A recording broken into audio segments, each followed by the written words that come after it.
Hey everybody, Vilisink back again, Raid Shadow Legend as always. Now we have a new fusion, Sigmund the High Shield, and we have some events live currently for that. So we'll jump into the news tab just for a minute, and this is where the breakdown of everything that we're going to have to do is. Me myself, I'm setting this one out. I'm just not going to go for it. I may go for some of the epics, but I'm currently saving shards.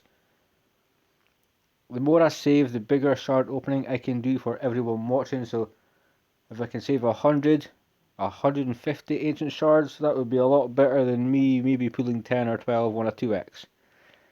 So for that reason, I'm just going to try and hoard a little bit.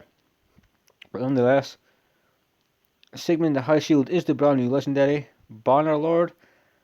I've heard like 50-50 things on him, and to get him we will have to get 4 epic champions. Now we don't have to get any rare champions to level to make into epics. We simply have to do events as normal, but instead of getting these champions we need to get fragments of these champions. So it's like an old school fusion and a fragment fusion kind of put together. So regardless of the date, you will still be held back. If some of the events open for 2 days, you're still going to be waiting unless you can potentially pull one of these. And what we're going to do is we're going to look at Dur the Hungerer, Tylesia, Scabrius, and Amithia in our kits and see how they kind of are. But this is the breakdown. So as I said, we're getting fragments now. So it's a fragment / old school fusion. Normally fragment fusions, as you know, you'll do events. We'll get the fragments, you get the fusion, bang, boom, done, finished. This one's different. We're going to collect all of these fragments, and then when we get all of the fragments to get the champions, we simply just summon that will fuse that champion, get them to 50, fully ascended, the normal, and then when we have 4 of them, we will make Sigmund High Shield. But we've got summon rushes starting next week. There's still champion training, Scabrius and Amithia. I've heard good things about Amithia, so we will see. Tylesia, I believe she might be okay as well. Dungeon Divers events starting September 30th, so now we can get 20 of each. So this is, they've integrated new and old things about fusions, which is pretty cool. So do keep an eye, yes, I was waiting to say an ear, but keep an eye on the tournaments and events. You are going to have to collect all these fragments to get this champion. Keep in mind, you may want to go for some of the epics instead. Now with that being said, we have this fragment fusion here. So let's go to fusion. We can tap on Dur the Hungerer. Now he's from Demon Spawn. First instincts, I kind of hate the design. I think it's maybe slightly too horrific for a Demon Spawn. This is like a champion that's not in raid, just appeared in raid, and now they're stuck in raid. It's just not my favourite looking champion. Kit wise, is A1, 40% chance when you book it of placing a stun debuff for a turn on a single enemy. So it's nothing really special.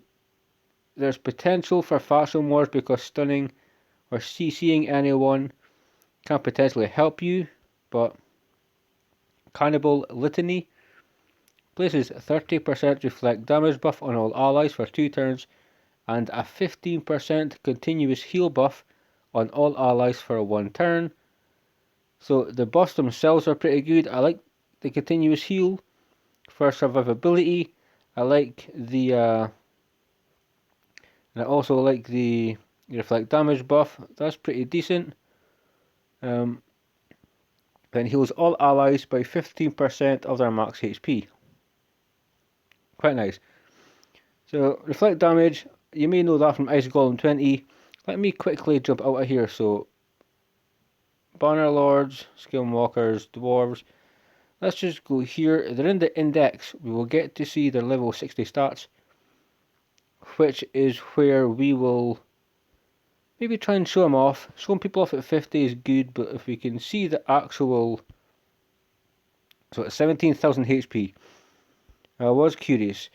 Third move, though, Hungry for More, is essentially... This makes him really, really good for Demon Spawn, actually. Revives 2 random allies with 50% HP. Fills their turn meters by 50% bookable to a 4-turn cooldown. Now for Demon Spawn, this is pretty big. You're going to be Demon Spawn, you're dying. There's very little revivers. So to have this champion revive 2 people, well, we just got Hofaries the Tusk. Done the same. We got Jorg, Old Man Jorg. So the revive I actually really like on this champion. So the A3 I like it. A2 reflect. The reflect damage could be pretty good actually, and the continuous heals. The only part I really no. I would say that this champion could potentially be good for your Faction Wars team. I'm not sure you would really need to take him anywhere else except Faction Wars, but if you're going for this particular epic, that's personally where I would use him. That revive will come in so handy, so clutch, and you may need it. So just being able to relieve a little bit of stress on your build, knowing you have a reviver, you could potentially go more resistance, defense, HP, without focusing on different stats. Now his aura is 4 faction crypts, which I never knew. Quite nice. 30% defense. So this is a Faction Wars champion. Being honest, I don't like the look of him one bit. He's ugly and it's just one of those really messed up designs. Not my type. But I mean, gear wise, if you're not going for the legendary, this guy is for his revive, reflect damage, continuous heals, and potential stuns and faction crypts aura. He's potentially worth going. HP 17,500. It's maybe lower than I would have thought.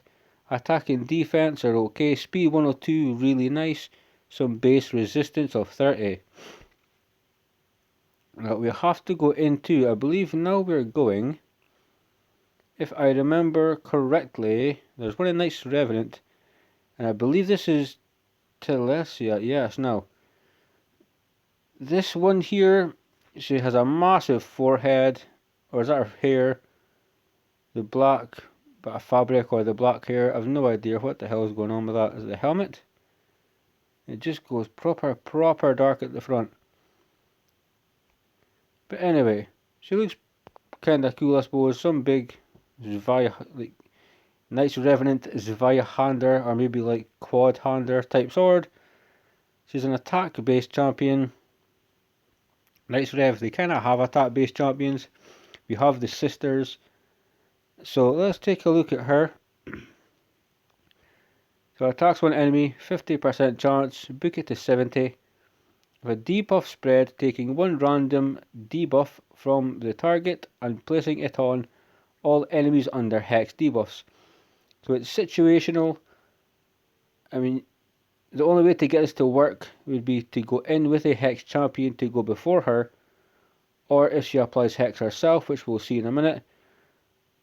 But I like the debuff spread. I just really hate when they make it situational. You must have, for instance, increased attack or decreased defense. This person under true fear or under stun. It just really, it screws champions up. Not saying that there can't be synergy between two different champions, but making it situational is just extremely annoying. So I like the debuff spread. I just hate the fact it has to be under a hex debuff.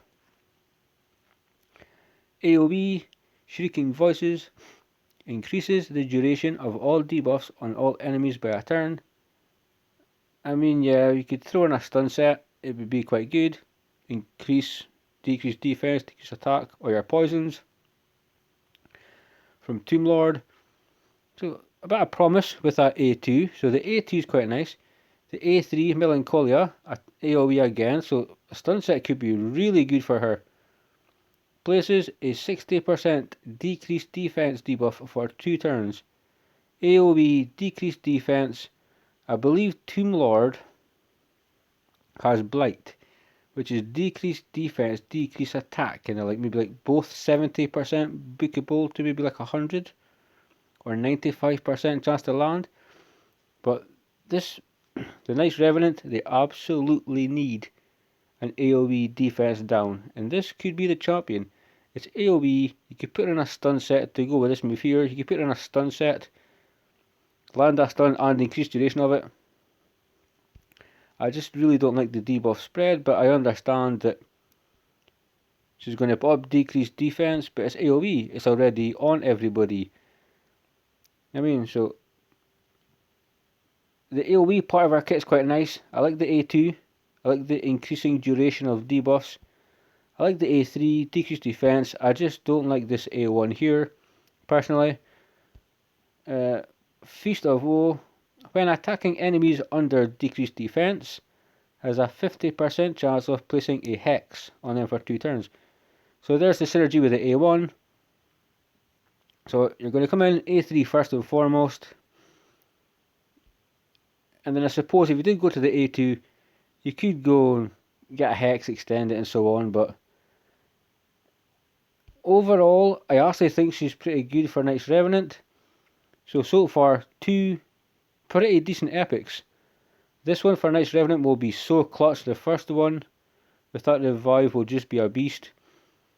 But I actually really like this champion, and I might actually go for Telesia, because Knights Revenant 21 in Faction Wars, so getting under my skin. You have no bloody idea. No idea at all.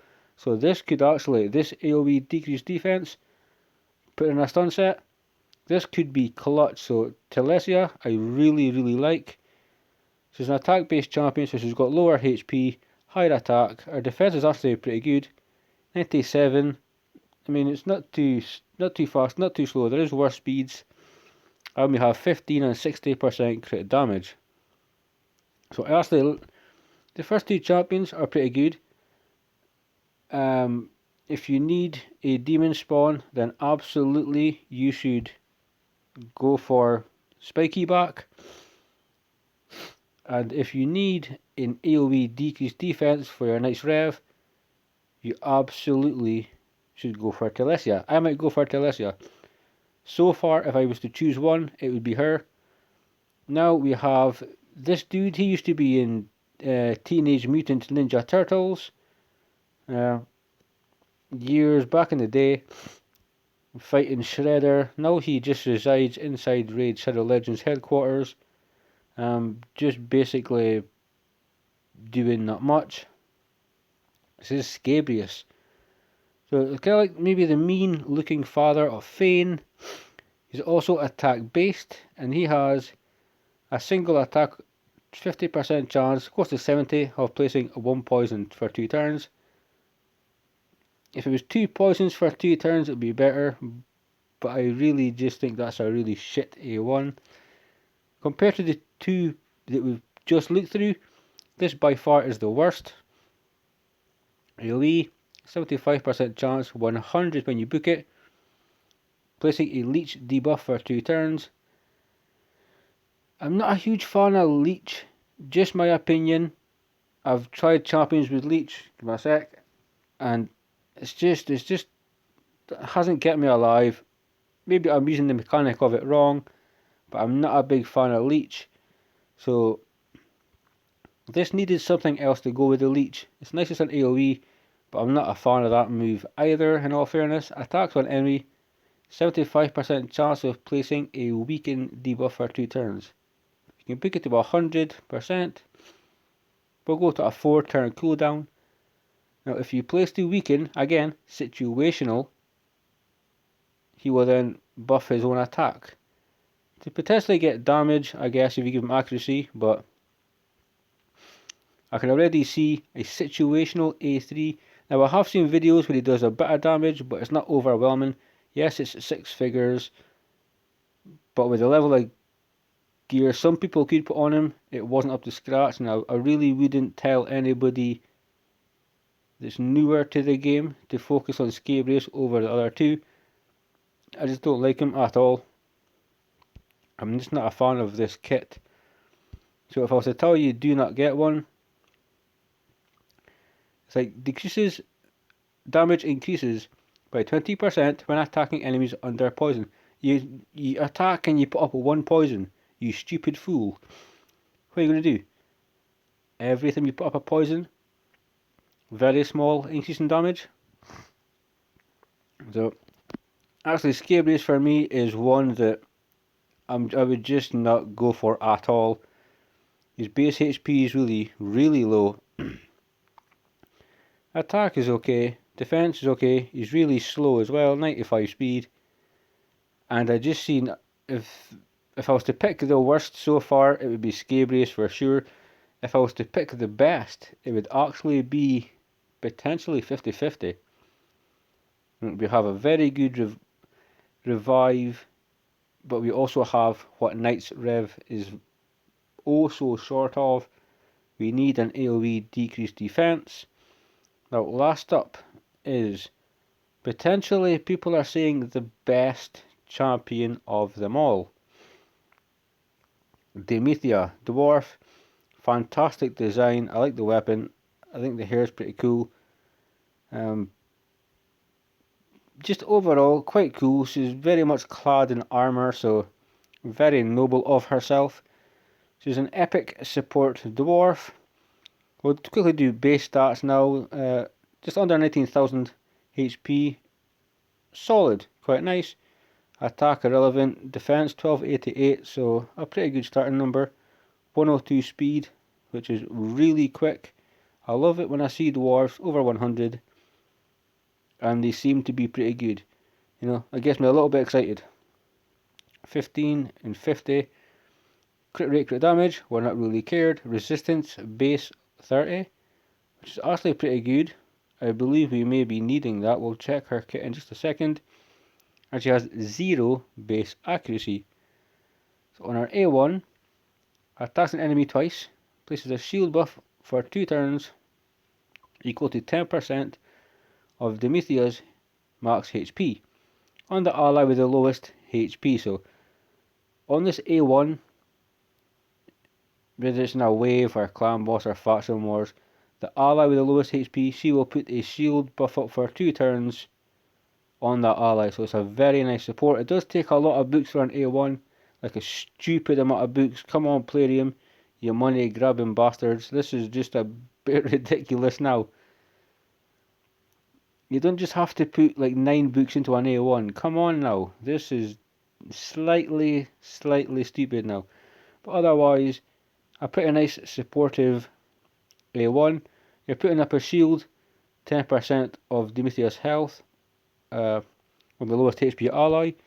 Nothing wrong with that. It can pretty much help in all parts of the game. Light of the Deep increases the duration of all ally buffs by a turn, then decreases the duration of all ally debuffs by 1 turn.